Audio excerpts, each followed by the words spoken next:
Good morning and welcome to Whips in the Dungeon. The excitement never ends around here. My young little Khoton here got me up early. The mailman came. Well, not the mailman, but we got a parcel. This only happens a couple times a year. EMS courier, international courier from Timaru, New Zealand, which means our friend Peter Jack has been busy yet once again, and he has made me 2 leather whips. Well, we know they're kangaroo, but the International Post packaging says leather whips. I guess kangaroo definitely is a type of leather. So let's open this up and see what the heck we got. They should be a set of matching snakes. In my 2-whip journey, the only snakes that I have were made by Johnny Ogren at Witchcraft Whips. And Johnny makes a fine whip. If you've watched my channel, you know that I've collected whips from probably most of the quality whip makers around the world, if not regularly, at least over the course of my leather journey, which the leather journey's on a different channel, but this channel focuses mainly on whips. So when something comes from New Zealand, you get the New Zealand Post form that's similar to the U.S. mail customs form, and then Peter always puts an invoice in, and then there's always a letter. I think the letter is required by their Department of Conservation. It's a letter that regards the export of a kangaroo product from New Zealand, and they have to confirm that the particular hide they used was not a species listed in the Convention and Trade of Endangered Species and not a protected species within New Zealand. Okay. And then the total, 660 New Zealand dollars. Each was 330 New Zealand dollars. So, Alexa, what is 330 New Zealand dollars converted to US dollars? Alexa. 330 New Zealand dollars is about 188 US dollars and 79 cents. $188.79 according to Alexa. Okay. That's not a lot for a kangaroo whip. I don't know what Peter's doing. Peter started plaiting when he was 15 years old. He's in his 48th year of plaiting. His plaiting anniversary comes up in July. So July of 2025, he will start his 49th year of plaiting. So I'm officially putting the word out on the streets, okay? He plans on retiring from plaiting in his 50th year of plaiting. So all you sports fans out there that are actually also whip throwers, if you plan on ordering a whip from Mr. Peter Jack, then don't dilly and don't dally. Put your order in now because the clock is ticking. Peter's going to retire the magic hands very shortly. I certainly haven't been holding back.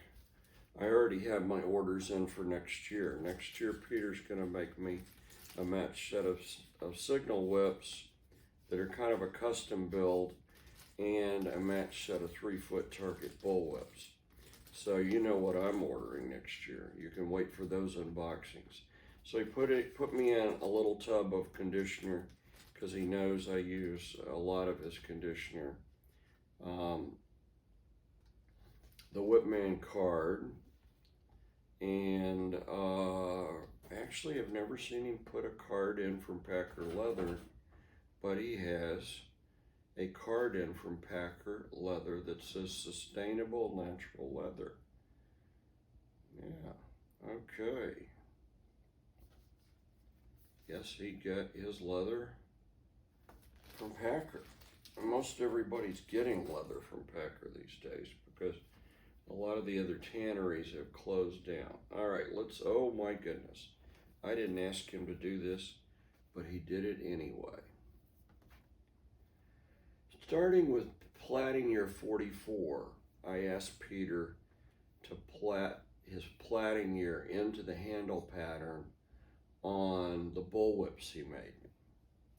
And he graciously did that, and I would honestly say it's a token of my respect for him, but in return, it's a token probably for all the years and the number of whips that I've ordered from him, because most platters in the world won't do custom handle plaiting like that without an upcharge.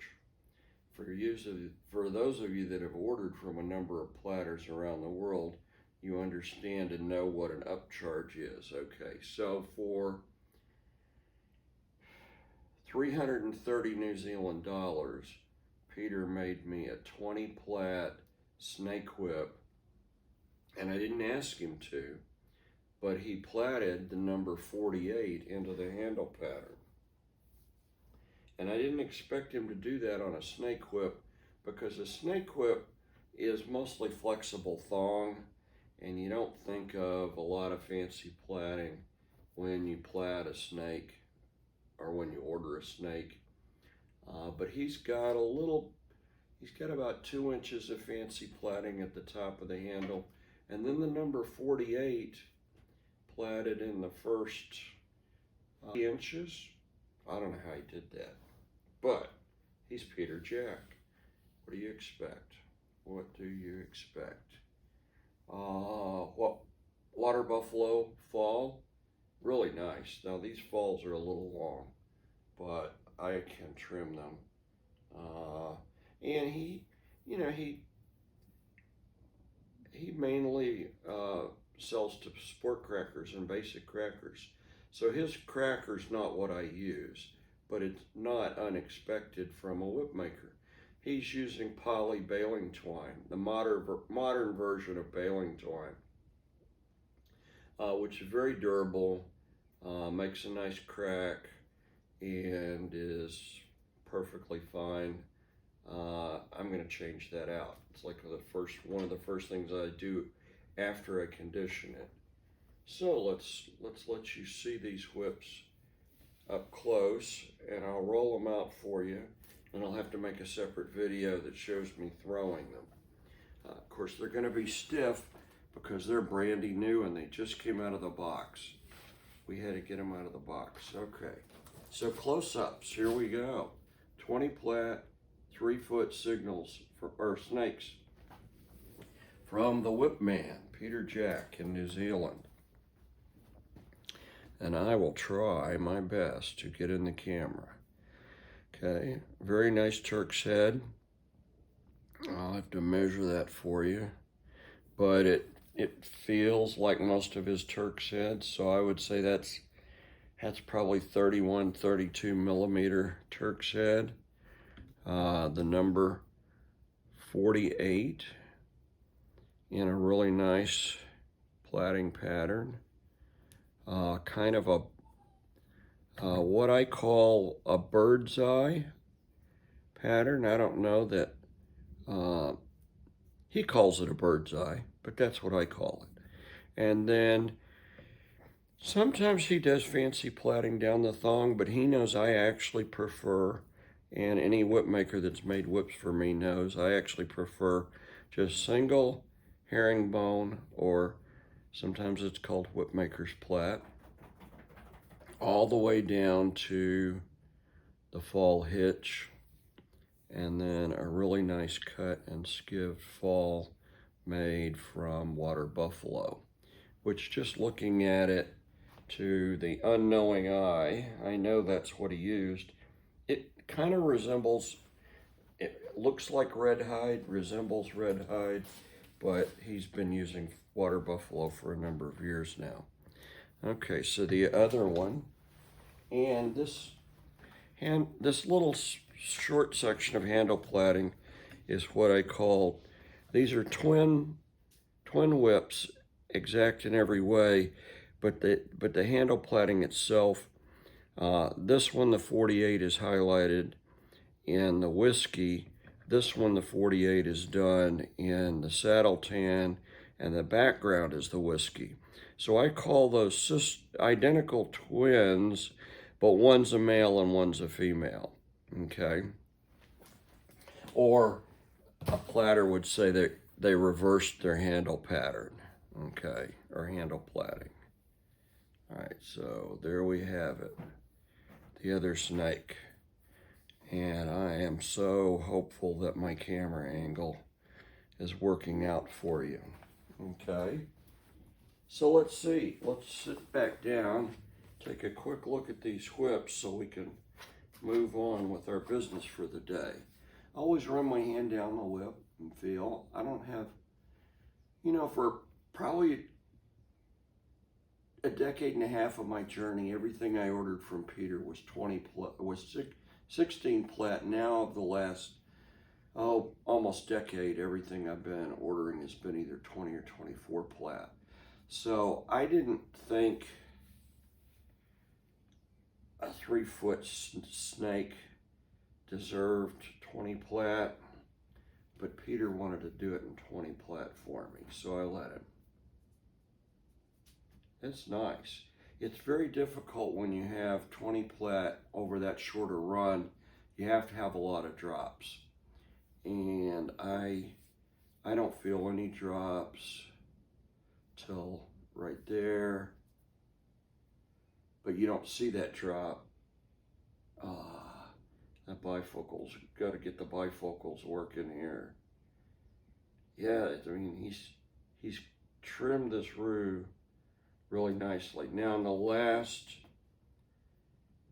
3 inches, yeah, there's a few drops, but it's still really smooth. Okay, how does it roll out? Let me sit back. Rolls straight, stiff, but it rolls straight. Okay, it arcs straight.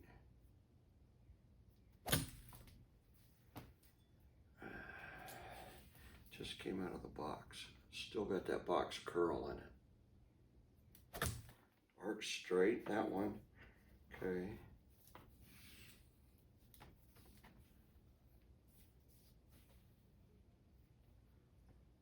Right there. Maybe right there. Right there. Okay.